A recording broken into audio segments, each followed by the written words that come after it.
All right, we're gonna go ahead and get started. Thanks again, everyone, for joining our Demystifying the Dropship Software Ecosystem webinar today. We're looking forward to kind of making some more sense of this really large, really fragmented ecosystem of dropship software, e-commerce software, and hopefully you guys can learn a little bit today and can help you in your next demo or your next software choice. So my name is Travis Mariea. I am the CEO of Flxpoint. We are one of these dropship software distributed order management software providers. Today I am going to take kind of a high level, as unbiased look as possible at just the ecosystem in general.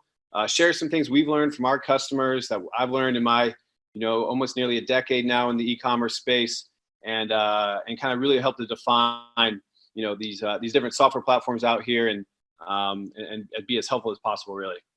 Feel free to please go ahead and put in the Q&A any questions you have. Let us know as we start going through this as well. Anything we might have missed, things that we didn't bring up you think might be useful, helpful, would be great. We'll go ahead and answer everything at the end. So the quick agenda today, I want to start off by defining dropship software. We're taking a little bit of a broader approach at what we call dropship software, and I'll get into that. We're also going to look at the evolution of e-commerce software and the ecosystem behind it. Really kind of talk about what's the need for having a dedicated piece of software that focuses on drop shipping or focuses on distributed order management, and what that looks like. We're also going to talk about the traditional retail dropship workflows, right? Really the old traditional supply chain versus the new dropship workflows and how those differ in the needs of your software platform. And also, really a good portion of this is about how to evaluate the actual software platforms out there, what to look for, what are the specific areas you should be focusing on, what kind of needs you have, and how they relate to the actual platform features and functionality. And like I said, we're going to be doing Q&A at the end. So to start with dropship software and defining it, I want to start with a diagram. There's a lot of diagrams in my presentations in general because they really show kind of what drop shipping and, as you see there in quotes, distributed order management is. So like I said, we're going to take a broader view of drop shipping and as a piece of distributed order management and focus on the software that can do really everything you'd ask for out of a dropship piece of software and more. Distributed order management is really not only just be able to drop ship orders and sync with your dropship vendors, but also be able to, orchestrate those orders to your internal warehouse, to a third-party warehouse, and maybe even your brick and mortar store for a store, ship from store kind of, or a pick up in store kind of effort. So I want to look at that as a larger, ecosystem rather than just focus on specific drop shipping software, because really, if you're taking advantage of the drop shipping model, you should have a distributed order management software in place that can not only do drop shipping, but can also, orchestrate all of the orders that are coming through your platform. If you find any kind of success in drop shipping, you're going to end up moving to one of these systems anyways. So I did want to look at it as a subset of the overall ecosystem out there. So you can see the different data flows that we've got here. We're going to talk more about those, but obviously you've got, inventory and product data feeds coming from this, what we call on the left-hand side, your sources, which could be your suppliers, your internal warehouse, invoices, things like that are coming from the left heading to the right, which are going to be your sales channels, online platforms, marketplaces, in some cases point of sale, as well as your B2B, larger retail partners or any kind of EDI API integration on that side, on your sales channel side. In the middle there, obviously, like I mentioned, order orchestration, inventory visibility and management, vendor onboarding reporting, really with the concept of multi-source, multi-channel, and be able to really manage that effectively. And then pulling back order information, pulling back things like taxes and fees from your channels, refund and return initiations, cancel initiations, all that data flow going back and forth is really important and a big part of the dropship and distributed order management software ecosystem. What we're not talking about today, so I do want to kind of clarify, because dropship, this word gets thrown out a ton, and I really do want to clarify, what we're looking at today. It was mostly that flow we're looking at in that past slide. It's not necessarily what you might, if you were to look up dropshipping companies, and even if you might search dropshipping software, you'll find some of these logos and these names. But we're not going to be talking about dropship aggregators, right? And really, we define those as a company that basically takes a reseller account with dropship suppliers and adds kind of a layer, like a middleman layer between the supplier who actually holds the products to the end, let's say reseller in this case, who wants to sell them. They'll usually put together an app to make things easier, right? You might find them in the Shopify App Store, things like that. We're not going to really talk about those single kind of point apps at all. We're also not going to really get into retail arbitrage tools or apps, right? Oberlo is probably the most popular one of these. I don't really have it in that top dropship aggregators section because it truly is retail arbitrage in the sense that they're scraping a website with publicly available products and just simply placing them on another channel like your Shopify store, wherever it might be, opposed to an aggregator who's actually pulling from a warehouse in a B2B fashion, which requires kind of a reseller account, right? So those top two are really kind of similar, but are different in their own way. And then obviously, it's worth mentioning dropship supplier directories. You search the word dropship or dropshipping companies, you're going to see SaleWho and Worldwide Brands show up a lot. Really with that, it's sometimes it's tough if you're just getting started to really identify, is this software? What is this really? These are purely just directories that help you find new suppliers. I think SaleWho has a little bit of a software piece in there or an online store piece, but not enough to really kind of dig into. I also want to clarify there's two different types of dropship software we like to think about, at least from a feature and functionality standpoint. For the purpose of this actual webinar and in a lot of our conversations here at Flexpoint, we like to talk about retailer dropship software or supplier dropship software. And what that really means is, a retailer who's usually purchasing from a supplier who might be a brand or a wholesaler, their dropship software is mostly focused on the supply chain integration and management side of things. Multi-source inventory visibility is a big piece. That order optimization and the vendor onboarding, like I mentioned, is a huge piece of it. And that's really the software ecosystem we're going to be focusing mostly on today, and how to evaluate a dropship platform that kind of helps in that area. We're not really going to be talking too much about the supplier dropship software here on the bottom, which is really more about that warehouse, that distributor, that brand, whatever it might be, who's selling to another, retailer or their reseller, and needs help managing that, right? They might need to generate a dropship feed for their resellers. They might need to, just overall manage the retailers that come on board and that network and the orders that are coming in from them. And then for the big box retailers, just being compliant with their EDI standards there's definitely software out there, and there's some overlap in companies that do a little bit of both. So you might see some names, but we're not really going to focus on that as far as evaluating and looking for new software. So with that in mind, I do want to ask our first poll. We've got two polls. I want to launch this really quick and just get an idea, since we're not going to talk too much about the supplier side, if there would be maybe some desire to have a future webinar about that. So let me pull over this poll real quick. Let's see. All right, and you should have a poll in front of you. Basically, we're just understanding, for those that are on today, do you have a need for both of these types of software, or are you mostly focused on the retailer side, or are you mostly just focused on having the retail software, or do you see need for the dropship supplier software as well? So just want to get a better feel for who we're speaking with today, and then maybe we might have another additional webinar in the future about the supplier software side. So I'm just going to give that a couple more seconds. Looks like we've had about 70% of the people vote so far.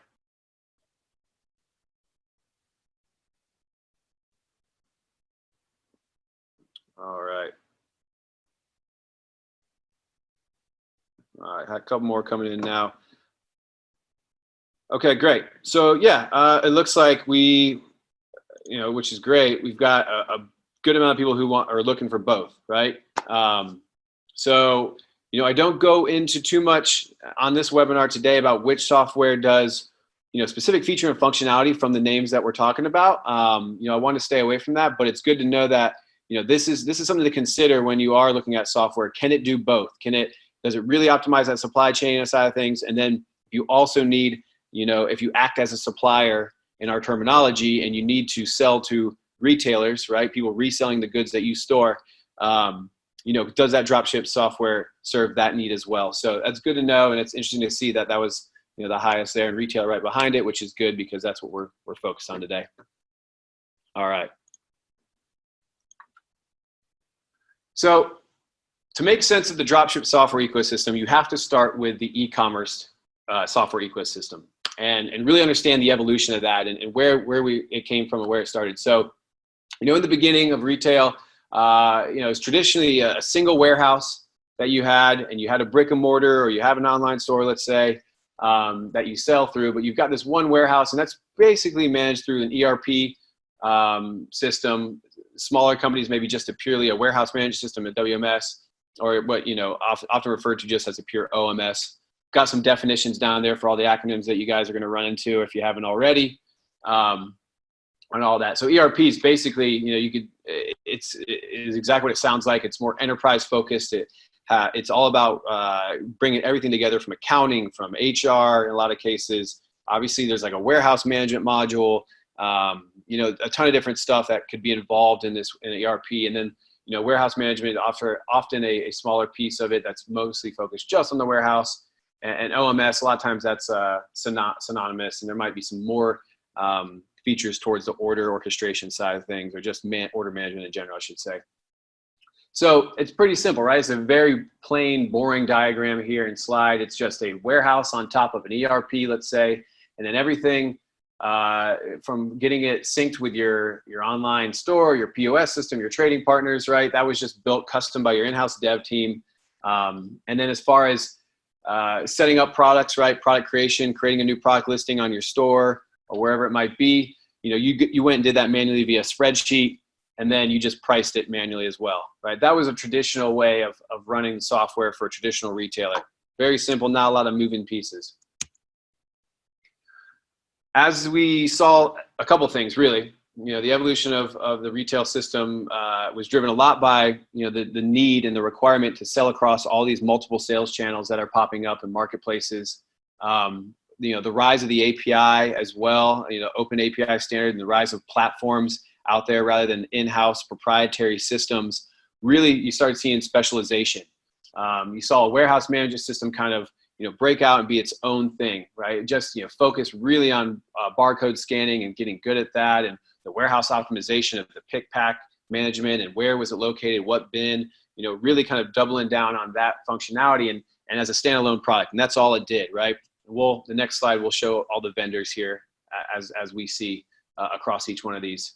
And then there's shipping manager, right? Which a lot of times that couldn't be integrated into a warehouse management system, but really we saw where these pure shipping managers, we'll call them, shipping aggregators, another good way of putting it, where, you need to ship an item. How do you best do that? How do you do it the cheapest? How do you do it the fastest, right? So carrier rate shopping, looking at UPS, USPS, FedEx, and making a determination on which one you should use. Then automatically printing that label, and then also from there, negotiating and having built-in discounted shipping rates for you, right? So, not even part of the warehouse management system and all the functionality there. There's no barcode scan. There's nothing there. It's just for shipping out items. So we saw that those can, start as low as $29 a month, maybe even lower in some cases. So we saw those two kind of break out, and there's whole SaaS economies, software as a service economies around each one of those. And then, in this rise of the open API and all these platforms, you can kind of see here in the middle, everything's basically connected, right? You can have a warehouse management system, you can have a shipping manager, they can talk to each other, and it's not a ton of duplicate effort and replicating orders, right? And then with that, you can easily connect in your accounting system, right? So if you've got other B2B workflows where you need to generate POs or invoices or accept them and keep everything on track so that you can reconcile everything and report on it, make sure you're good for tax season, that's going to be its own software. Traditionally, all this was bundled up into an ERP. Now they're all separate pieces of software that are all connected via some kind of pre-built connector or your own team's custom integration. And then the big part that we saw really in the last 5 to 10, really last 10 years has been this rise of this multi-channel order and listing management software, right? So here's the term omni-channel, and wanting to be able to sell everywhere and provide the same experience, whether it's pricing, whether it's product data, whatever it might be. You need something to manage that. I call it multi-channel because it's really up to you. I mean, omni-channel is what I consider making the whole thing make sense, from supply chain to the actual channel listing side of things, where this is really focused on, you've got multiple channels connected. You need to make sure when something sells that the inventory is pulled appropriately across those multiple channels. The other side of it too was just creating listings, right? Creating a new product on eBay or on Amazon or any of those marketplaces can be fairly difficult because they have requirements depending on what category the product falls. So there's some specialization that was done there. And then a big part of that is repricing. Everyone, if you've been around the e-commerce game for a while, you know that repricing is a huge piece of selling on Amazon. So, your ERP really wasn't set up to do that. So these special platforms around selling on marketplaces and different channels really started showing up. The difficult part with this all is that there's a ton of different options out there. There's a ton of software, and it's really tough to make a decision on what's right for you, how you should use something, why you should use something. And really that WMS category and that multi-channel order and listing management category, I've kind of got them bleeding in together. And really, I'd love if you're experienced and you've used some of these or just been in e-commerce for a while, I'd love for you to put in the Q&A if you don't agree with any of this, if you think we missed something, because really this was kind of tough. I've kind of skewed the WMS, like Fishbowl is definitely not a multi-channel management, right? But it starts getting a little bit blurry as you get to the Scubandas of the world and the Stitch Labs and the Trade Geckos, where you could really make an argument that they're multi-channel, but some people use them for a WMS. And, it's really, it's interesting to see. There's a lot of overlap and there's a lot of feature additions that are happening on both sides of these that, that line is blurring very much between what's used to be used for your warehouse management versus what's for your multi-channel management. And it's almost like we're going back more towards the ERP world where these platforms are starting to do more and more. So with that, shipping managers, right? This is, everyone I think is probably familiar with ShipStation if you've been around for a while. The other ones out there, ShipWork, Shipping Easy. Shippo is one where it's more of an API, but there is an interface that's part of it as well. And then accounting systems, I did loop in the TaxStars and Avaleras, just kind of put those in there as well because those are relevant in e-commerce. But I think the majority of the guys out there are using QuickBooks or FreshBooks or one of those. So, but really these are the main, if you're not dropship, if you're just a traditional retailer today, you don't have to have a distributed order management model whatsoever, which I'll talk more about what that looks like on the next slide. But this is basically what you're using. You're using at least one of these in really a lot of these different areas. So yeah, like I said, please chat me if you think there's anything in here that would be helpful. And I do see, I've had a couple of people raise their hand. I'm just going to test real quick, make sure that we can actually put stuff in the Q&A if we want to test that. Okay. All right, so going on to the next slide. So distributed order management and a subset of that is essentially dropship software, right? This basically means when I talk about distributed order management, it's all supply chain integrations. So distributed meaning that orders can go to multiple different locations. They can go to your own internal system, your warehouse management system. In some cases, you might want them to go to your shipping manager, right? Like a ShipStation directly for some reason, right? Sometimes you might need them to go into your accounting system. There's people that manage inventory and orders on QuickBooks, right? So there's all those different places that orders can go or inventory needs to be synced from. But then really the true value when someone adds one of these in is now to be able to connect to third-party logistics, warehouses, APIs directly to integrate with their vendor, their dropship supplier, custom integrations very easily and cost-effectively. And then in some cases, if they have a pickup in store, some of the larger enterprise retailers have a pickup in store function on their website, right? You need to be able to route an order directly to your brick and mortar and a lot of times directly into a POS system because that's where you're managing all of your in-store inventory and orders. So that is what we call order orchestration. That is optimizing and routing and making sure that when an order comes in, it goes to the correct source and it also is done in the most effective way. With that, you also have to think about how do you onboard new vendors, what's the integration look like, and just how does the overall inventory and order management look like. So that's what we're going to dive in today and the systems that are out there that help you do that. And so a couple we mentioned here, obviously we've got our companies here, Inventory Source and Flexpoint. Depending on who you are as a company, what size you are, what your needs are. One could be right for you, the other one as well. Spark Shipping, Duoplan have been around there for a while. Logic Broker, Disco, SPS is on here. They are really more kind of the supplier side from, I'd say that's where we're going to hear them mostly, as far as a lot of the smaller vendors who need to sell on the large marketplaces and for the large retailers. You're going to hear that more often, but they definitely span across both dropship worlds. And yeah, Commerce Hub, a larger one as well. Some of the top retail names use them. They're definitely one of the enterprise leaders in that side of things. So, what I'm not going to do today is really go into a feature by feature comparison. It's moving too quickly. And I don't really want to speak to, some of our competitors' features and functionality. I think the best thing for everyone really to do is to get demos with these vendors. But I want to prepare you today. That's the purpose today, is prepare you so that when you do have vendors, prepare with the questions you didn't think about asking, and give you a checklist to really go to these demos and know which one's going to be right for you. All right.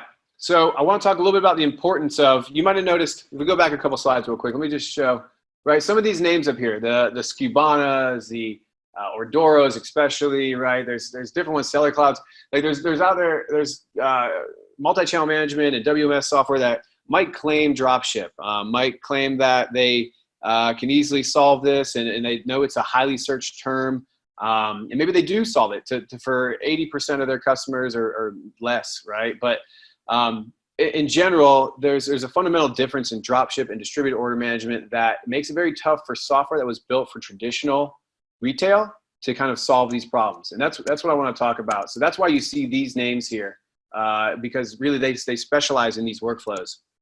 And the workflow change really is going from this left-hand side with the traditional supply chain, what we all know as, just buying a bulk freight purchase of something on a pallet in a case, and it shows up at your brick and mortar location, and you as a retailer selling it out the front door to people walking by, right? That's what a lot of software was built for. And then add on an online store and build an easy integration, and there you go. You've got inventory and order management, and then now you can send an email maybe if you have to drop ship something. That's what a lot of this software out today that was built for traditional is claiming as dropship, is an email that they can send, right, when a vendor is identified that you dropship from. What you really need for distributed fulfillment, and you can see on the far right-hand side, dropshipping specifically is when you're buying that after the fact from your brand, your wholesaler, and they're shipping on your behalf. But then the other two pieces here are, having your own inventory stored in third-party warehouses and brick and mortar locations.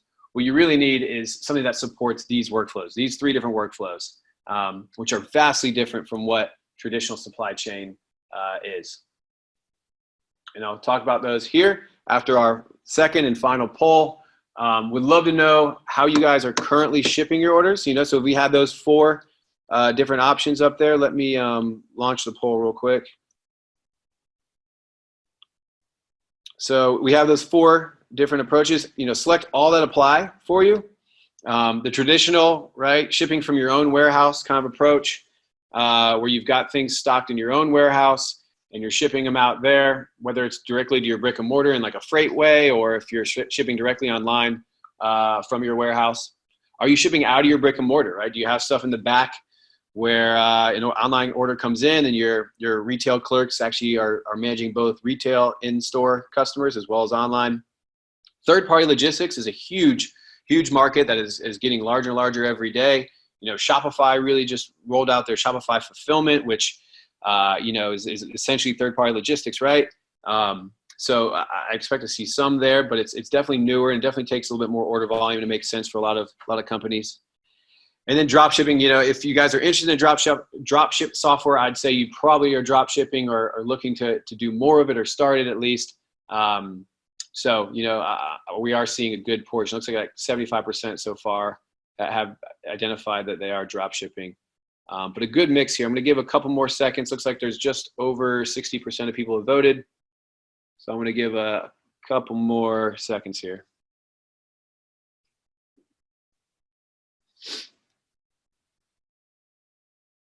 All right, I'll go ahead and end it. So yeah, as you can see, a lot of drop shipping here. That's how most people probably are interested in us, right? Because it's a dropship webinar.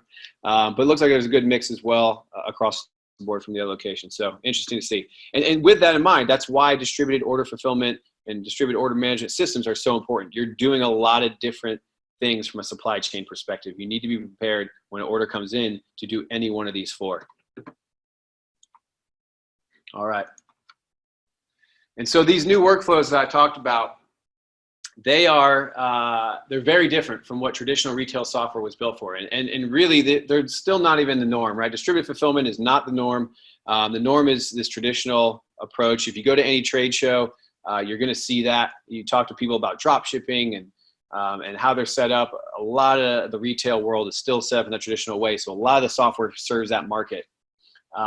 You know, that quarterly buying of bulk freight. You go to a trade show once a quarter or you know, twice a year, maybe just once a year, and you're buying, you know, really 1 to 4 times a year. That's still very common for some of these retailers. So they don't really need a lot from that perspective. Orders, because it's only happening 1 to, let's say, 6 to 8 times a year, you can place you can place orders over email or phone. It's no big deal.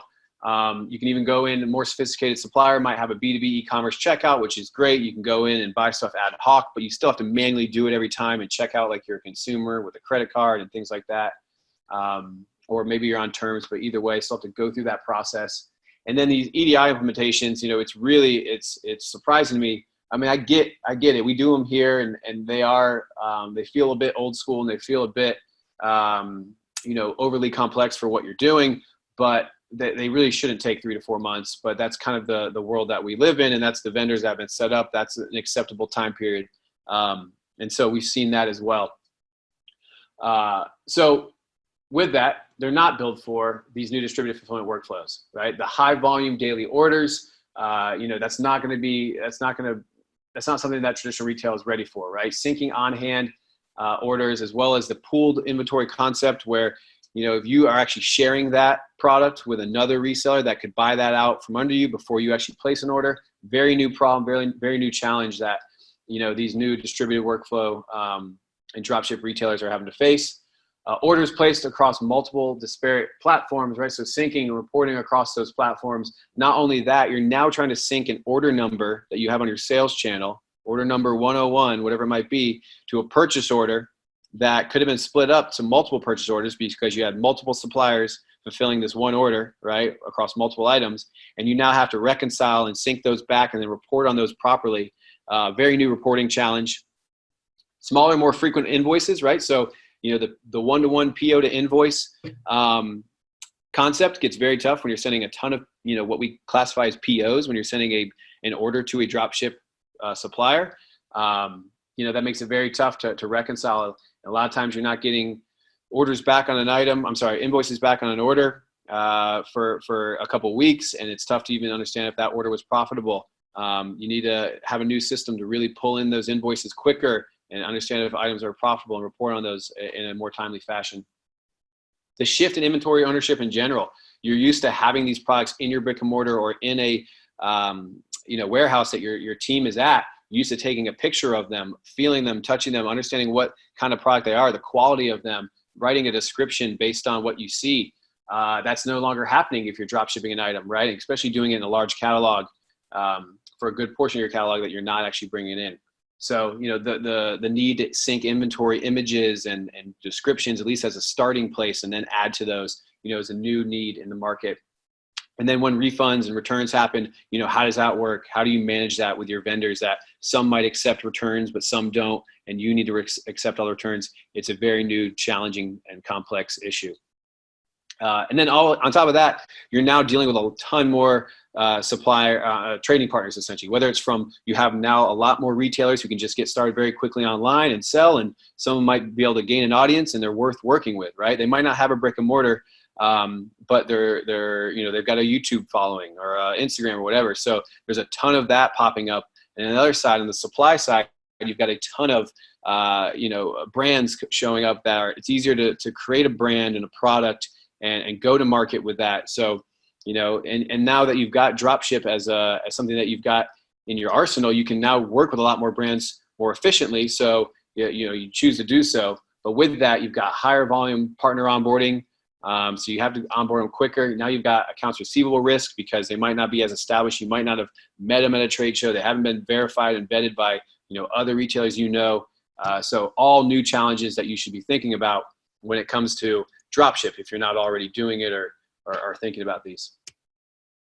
So with that in mind, there's obviously a checklist because it's a different buying experience. You're not just buying what is like an inventory and order glorified spreadsheet in some cases. There needs to be very sophisticated workflows that are accounted for here, and really from an integration standpoint, a lot of different moving parts. So we got a checklist here for you, and we're going to go through each one of these in a little bit more detail in the next couple of slides. And this is really should serve as your guide to when you jump on a demo and you book a demo with an account executive or whoever it might be from a dropship software company. You should be thinking about these things and be asking these questions. And this is really going to help you, outside the price, the cost of the software, and how much you like the sales rep. This is really what should help you drive your decision and when you're looking to buy a new platform for distributed order management. So vendor onboarding. Like I mentioned, there's a ton of more vendors that you're going to want to onboard, are being forced to onboard just because Amazon is, forcing you to have a larger catalog, whatever it might be. Vendor onboarding needs to be quick and efficient when you bring on new vendors from a dropship perspective, really. So how you do that typically, you have to integrate an inventory feed, right? You have to get their data somehow. And a lot of times they're going to say, we do EDI, we've got an API, here's a CSV file. They're going to tell you a ton of different things. It's going to vary in data quality. It's going to vary in the amount of times they update it, all of that. So knowing that you're going to have to constantly do this and add new vendors, what's the software offer? Does it offer a self-service tool, or do you have to pay every time to have their team onboard a new vendor, right? If it's a self-service tool, obviously dig into that demo. Understand what can I do? I mean, the majority of your vendors are probably going to have, if they're dropship capable, a CSV file they'll give you, right? And so is there a CSV parser and a mapping tool to bring in that data to easily sync inventory? And then can I also sync in the product data side of things? Can you bring in as many vendors as you want? Can you bring in additional fees for each one? How does that break out and structure work? Understanding that is a key piece to it. If they don't have any capabilities and you're a retailer that you feel that, because your position in the market, you can have your vendors actually log into your software and receive orders and update tracking and even maybe update their inventory in your software. It doesn't always work for all retailers, but if you've got some leverage, we definitely see it. So is there a portal, right? Can a vendor log in and actually receive, shipping label and the order information and things like that in a vendor portal? You should be asking questions like that if you feel there's, your vendors would actually in fact log in. If you're brand new at dropshipping, you're brand new at online retail, you don't have a ton of orders coming through per month, it might be tough to get a vendor to log in, but if we see for the larger ones, this is a very, key part of their strategy.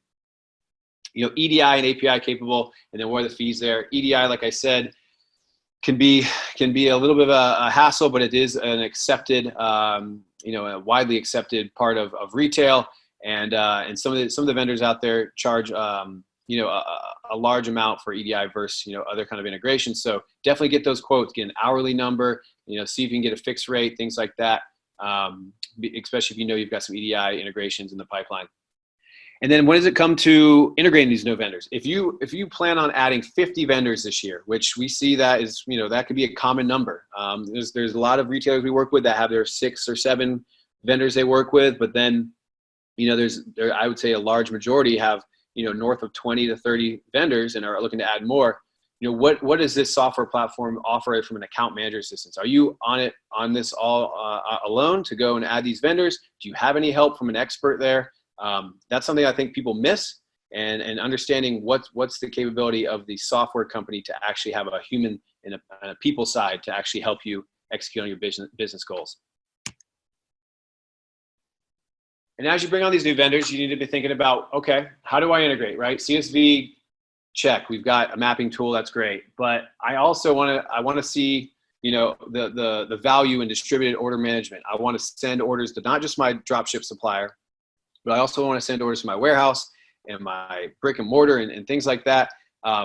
really, you don't have to do that. When you buy dropship software, you can segment it off to just send directly to your dropship suppliers and do everything else via your inventory management system that you're using today, but you're just not going to get the value out of most of the platforms out there, because an order comes in, you're not going to have the ability to determine, is it also in my warehouse and a dropship vendor's warehouse? You're not going to be able to route by lowest cost, or you're not going to also be able to add products to your store that exist in 2 locations. So, really you need to be thinking about, how do I integrate my vendors, my dropship vendors, but I need to also integrate my warehouses. And so instead of having to build all these out custom each time, does this platform have pre-built connections, right? Is my internal warehouse on SKU Vault? Do I run it on Fishbowl? Do I run it on NetSuite? Does this platform, do they have a pre-built integration so I don't have to be charged an arm and a leg for a custom integration? 3PL warehouses, I work with Logistics, I work with Shipwire, right? Those are the questions. You should have this on your checklist. And then same thing with integrating the shipping carriers and aggregators that you use, right? Are those already there? The other thing to think about too is the dropship suppliers, right? Maybe you have 5 main large distributors you work with, and those are your suppliers, and the rest of them you don't do a ton of business with. They're not that important to really integrate. Do they have pre-built supplier integrations where they've already done this? A lot of these guys, including ourselves, right, have a list of suppliers that we've already integrated with. We've got 230 that there's probably a good chance that you work with one of them if you found us at one point. So, that makes things a lot easier, because there's a lot of nuance in integrating a dropship supplier that it makes sense to go with someone so you don't have to reinvent the wheel who's already done that, whether it's with one of your suppliers or all of them. Brick and mortar, right? And then do they have an API to actually integrate? Can you choose to integrate, or can your vendor choose to integrate via API? Something important to ask if you've got a developer or want to consider that. And on the other side, right, on the channel side, same kind of concept. What's your point of sale? What's your online store? From an eBay, Amazon, Walmart standpoint, are you selling on the marketplace, or are you sending via their vendor central portal, right? So understanding, someone might list Amazon or eBay, but you sell through the vendor, Amazon or Walmart, and you sell through their vendor program versus the actual marketplace, the seller program, really determining which one they have, because they're 2 different integrations. And then really, if you're selling into big box retail, right, some of those big box retailers, EDI integrations are pre-built into some of those platforms as well. Now, the big piece that has become more and more important in this new distributed and dropship workflow is inventory syncing, right? We're not buying quarterly. We're not buying in freight, in bulk.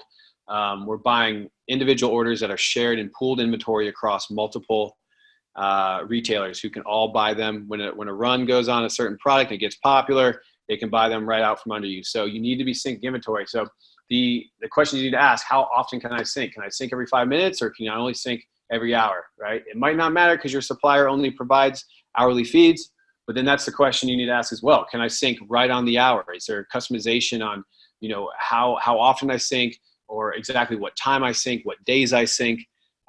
You might think, well, why don't you just sync as much as possible? Well, if your supplier only updates their inventory, once a day, and you constantly are syncing from their feed, and you're overwriting the data that's in your store, and you've had a couple orders come in, that's obviously not a good practice. You're going to be off, right? So I'm going to skip around a couple of these, but I'm going to just jump right into committed stock. That's the concept of committed stock. So when an order comes in and it has a SKU on there, do you decrement that inventory by the order that has that SKU, right? So there was 2 on that order of SKU 1, 2, 3. SKU 1, 2, 3 should go down by 2. And then the next time that inventory runs, we should take whatever the inventory feed says is the record of truth. We should take that into account. But if we know that only updates once a day, we should wait till that next day before we trust that inventory feed. This is a very important piece to understand in the dropship workflow, because it's the first time you're dealing with pooled inventory and the timing of that.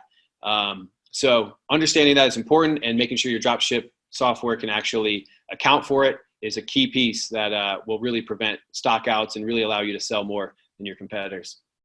Smart sync, is it actually syncing everything every time and just, taking forever, or is it only just updating the things that need to be updated? Because if it's taking forever to update, then it's going to be slower to get the new data up. And then, yeah, the last part here, that the second to last check is the multi-source, multi-channel, taking into account that just because you've decided to map what SKU 1, 2, 3 across multiple sources, and there's one of each, right? There's a quantity of 1 from source A. There's a quantity of 5 of source B. The quantity of 4 from source C. You know, you've got 10 in total. Do you want to list all 10 on Amazon? Or do you just want to list the ones that are in your warehouse, right? There's little things like that you want to think about. Maybe you don't trust your dropship supplier to ship as quick as needed for an Amazon order. So can you build sophisticated rules to only list the proper quantity that you want for each channel?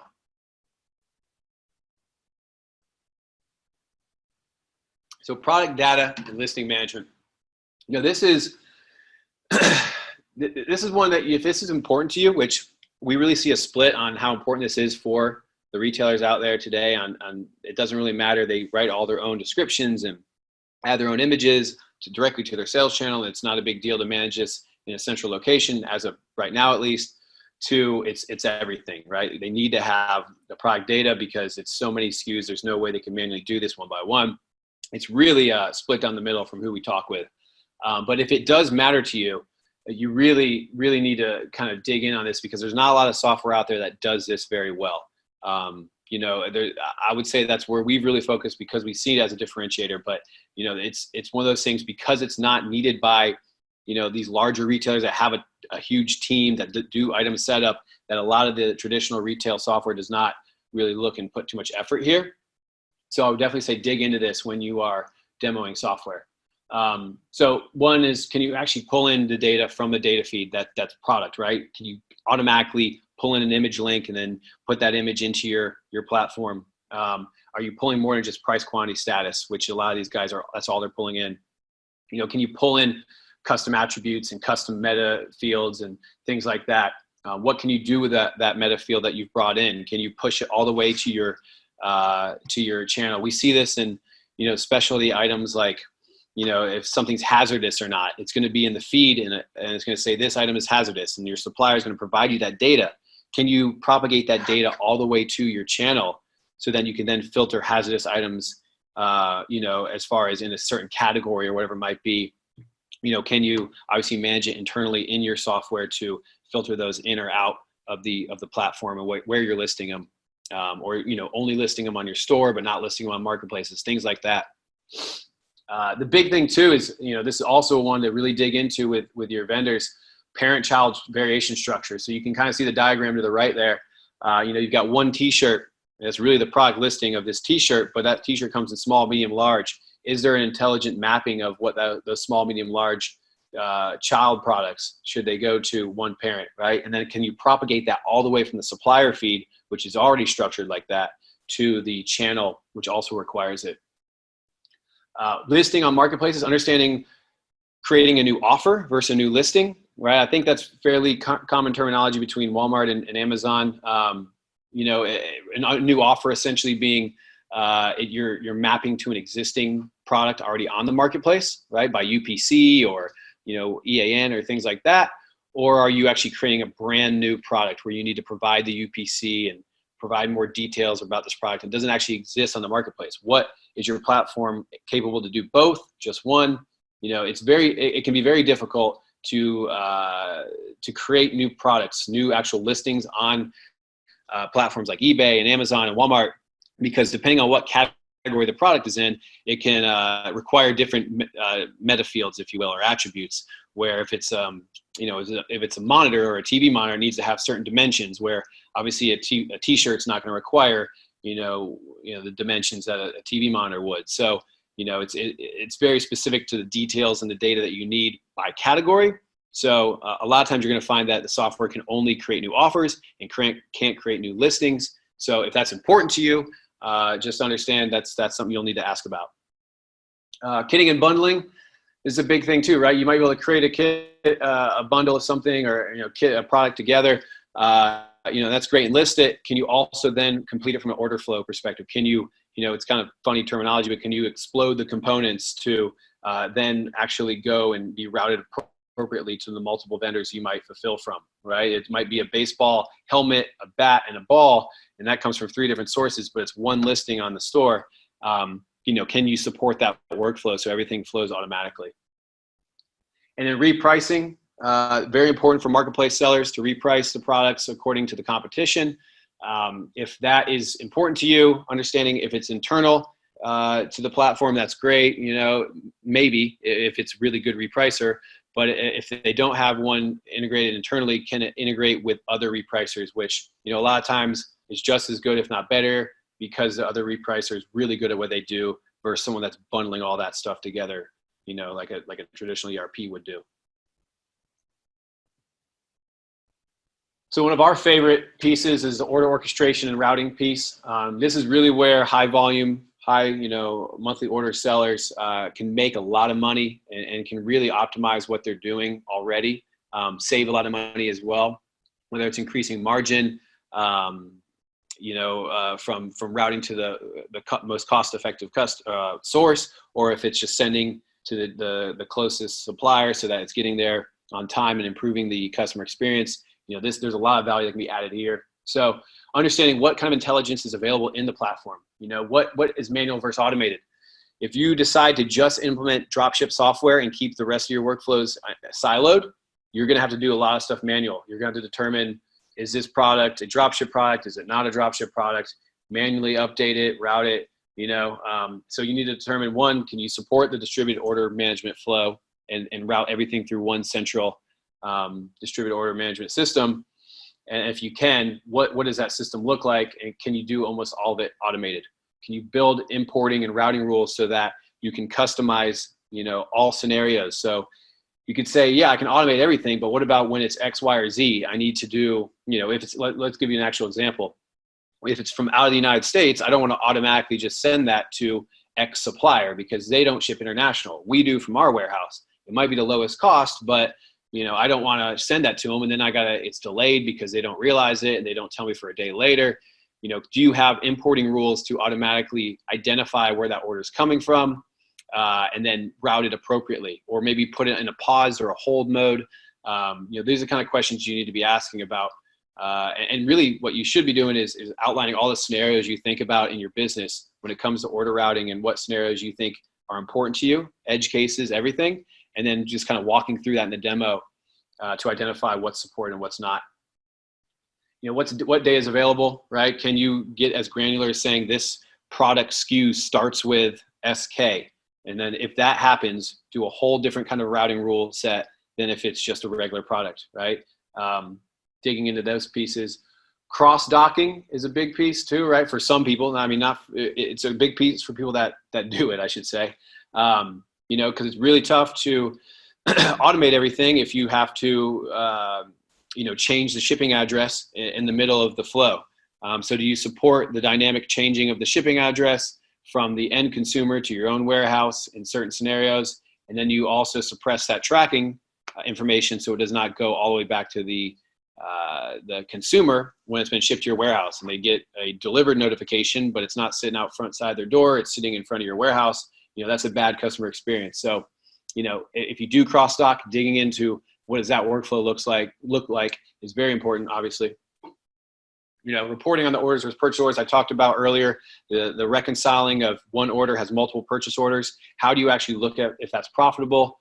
That's a big piece of dropship, is understanding, these items and there's such slim margins already. Which ones are profitable? Which ones might not be? What scenarios are they profitable? Which ones are they not? So understand that reporting.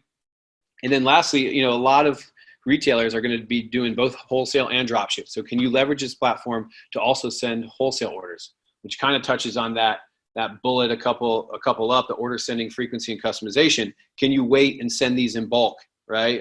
For orders that come in, and then also have the flexibility to send them on demand in real time as they come in, right? Do you have all that capability, or is this just for dropship, or is this just for wholesale? So invoice and accounting management, obviously you can have, there's a lot of overlap in maybe some of the reporting that you might do in your inventory and order management systems versus your accounting systems. But, one, how do you actually get the supplier invoice data, right? I mean, maybe you're putting in QuickBooks and you probably want to get it there, but there might be some value to have it in your actual platform as well, so you can run some management level reports there. You know, a lot of these suppliers and a lot of the invoicing today is going to be done via PDF. Some of the more sophisticated ones are giving CSVs, which make it easy to integrate. But, you know, for the PDF scenarios, which a large portion of the industry, in many industries, I should say, still work off PDFs. Do you have conversion software? Can they provide a conversion, PDF conversion piece for you? Right? Questions that you can definitely ask. I wouldn't just assume that it's a PDF, I can't integrate it, because those are possible. You know, what accounting platforms like we talked about, and then obviously, you know, just really mapping out what you need, because there's a couple different ways you can integrate with your accounting software depending on how you use it. So be sure to clarify how you use your accounting software and where you would see the data integration happening. So it should just be sure to kind of clarify that piece, because there's a couple different ways you can do that. And then what all is pulled in? Is tax pulled in from your channels, or do I need to go get that? Is my Amazon fee going to be pulled in, or I need to go find that and export that from Amazon? All kinds of questions that, you know, once you're on board and you start scaling up with this platform, those little things are going to make a difference in just management reporting. So returns and refund management, you know, with this, it's not typically an automated flow. In a lot of cases, you can automate some pieces of it, but it's good to know, you know, how this is actually managed in your platform. So what is actually pulled? You can automate, you know, from the channels. If someone returns something via your Shopify return process, you know, you can automate that, like update of status to the order that, you know, in your order management system, and kind of automate and integrate that piece. So understanding what's being pulled from the channel and if there's any automation there. But also on the other side, on more the source side, when you decide, yes, this is a return that we're going to accept and we're going to move forward with, I now need to send them a return label, but, you know, I want my vendor to provide that, or I'm going to provide it, but it needs to have my vendor's address, right? How does that work? Kind of digging into that side of things. You know, what kind of rules can you write? And then really from a refund perspective, how much is actually managed in your own system, or what is at least synced with your accounting integration? You know, obviously your books need to reconcile. So if you give a full refund or a partial refund in an order, you need to know how that reconciles to your accounting system. And the last one we have here, you know, it's kind of interesting, because the marketplace model is really picking up. And then also we have this B2B membership model, but essentially, you know, kind of the supplier dropship side of things we talked about, where you own the inventory as well. These are both kind of two models we don't really touch on, but have unique needs. So just to kind of wrap up the the webinar here on these last couple of pieces. So the B2B membership model is really you managing a reseller network. It's more of that dropship supplier platform and software functionality we talked about earlier on in the webinar. But, you know, what are you doing from an order management perspective, and how are you receiving orders? You know, if you're working with a larger retailer, can you receive orders automatically? And does your dropship platform support the supplier functionality that we kind of talked about, right? Receiving automatic orders via EDI or API, is that capable? You know, if you start working with Target or someone like that, they're not going to want to log in manually and type in an order for you, right? They're going to want to send it to you automatically. So can you do that? Can you accept orders in that way? And then that's the case, how do you generate invoices, right? Because you need to generate the shipping costs on the fly. You need to generate the dropship fee if you have one. You know, it's very common to say if it's under $50, I charge a $3 dropship fee. If it's over $50, I don't charge any dropship fee. How do you do that? If people aren't manually going through a checkout process and they're sending you an automatic order, how do you make that logic, you know, automatically kind of apply to your invoices, and then have that retailer agree to that final price? You know, that's the kind of stuff you should be thinking about. And then from a payment methods, right? If you do have like a dealer portal, you know, for your resellers, that's kind of set up, you know, can I use my payment method? And then also this should allow me to onboard new resellers, right? Not only, we talked a lot about vendor onboarding, but on the opposite side, on the right-hand side of the equation, you know, how do I bring on new resellers? What's the management capabilities of that? What's the sign-up workflow look like? And then for the marketplace model, this is more on the left-hand side, right? You're managing a vendor network of marketplace vendors. It's very similar to the traditional dropship retailer needs that we talked about, but it's a little bit different in, you know, who sets the pricing. A lot of times the vendor is actually setting the pricing and you're taking a commission of that. Those flows are a little bit different than traditional B2B supplier retailer relationship. So, how do you generate that invoice? How does that automatically happen from a pricing perspective and a payment perspective, right? So if you're a marketplace model, digging into that is good to know. Vendor and shipping return labels, obviously, from a vendor portal, and then what kind of unique packing slip needs you might have for your vendors. So with that, that is kind of our full checklist for how to evaluate dropship software and kind of a little bit more on the ecosystem in general. I'm going to pull up, it looks like we did have a couple questions come through.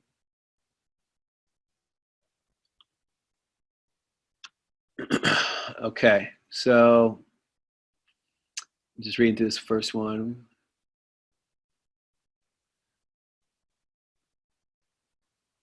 Okay, so it looks like I've got kind of a question more about recommending specific software. I'm going to hold on to that one, and I'm going to pull. Yeah, I'm going to go ahead and I'll follow up with you directly on that. I really don't want to recommend specific software here on the webinar. I want it to be as educational as possible. Obviously, we're going to be biased on that, so I'm going to hold off on that. I got another one here though. How does the POS system integration work with Dropship? So the POS system side, it really depends, right? We talk about sources on the left-hand side and channels on the right, right? Sourcing where you're pulling products or product data or where you're sending orders to on the left-hand side, and channels being where you're selling the product, where the transaction's happening with the consumer. So if you are, it can really happen on both sides of the equation. A POS system, if let's start with the channel side where, you're taking an order in store and you have a POS in store, you can set it up as a channel, and just like you would take an order from an online store, and you could basically, it's almost like the model you walk into an auto parts store and they say, we don't have that here in store, but I can order it for you from one of our vendors and it could be here in 3 days, right? That's how you would use POS from a dropship perspective. That's what you'd want to do. I mean, a lot of people don't integrate the POS side just because they don't want to dropship out of their store, but if you do, then that's how you'd integrate that. The other side of things is if you're selling something online and you want to do pickup in store and you manage all your inventory and orders and your retailer, associates that are in the store, manage everything from a central POS, and you want to send an order into the same central order management system they're used to looking at every day, then you would send in an order from your online store to the POS system or whatever central management system that's backing that POS system to then do a big pickup in store kind of order. So it can really be on both sides. And then we've got, looks like one more. How can I tell if a platform supports product data? I mean, you really just have to ask. You have to ask, if I have a dropship feed, even if you have an example, it'd be great to say, here's an example feed I have. Here's a CSV file. Can you guys, would you be able to integrate all this data? How do you handle images, right? And then when it comes to, great, they can integrate from the left side, right, pulling it from a source to the main central platform. But then how does that data get propagated to the sales channel? You can ask, okay, do you create new listings on marketplaces or just create offers? And also, can I have special fields, like you can even point to your CSV and say, this hazardous column says yes or no. Can I push that all the way to my Shopify store? And what would that look like? Would it be a tag? Would it be a product type? Things like that. Getting specific would be the best way to do that with the sales rep you're working with from that company. Okay. I don't see any other questions coming through at this time. Yeah, I think that's everything, guys. I really do appreciate it. I know it was, we took the full hour. I know it was a lot of information, but I know this was a highly demanded webinar. We had a ton of attendance, which is great. Love to see everyone still here on the webinar. I really do appreciate everyone's time. With that, we are going to be following up. We'll be sending the recording to your email here probably the next day, and you'll have it there so you can watch it again if you'd like. And that's it. Thanks, everyone. Have a great day.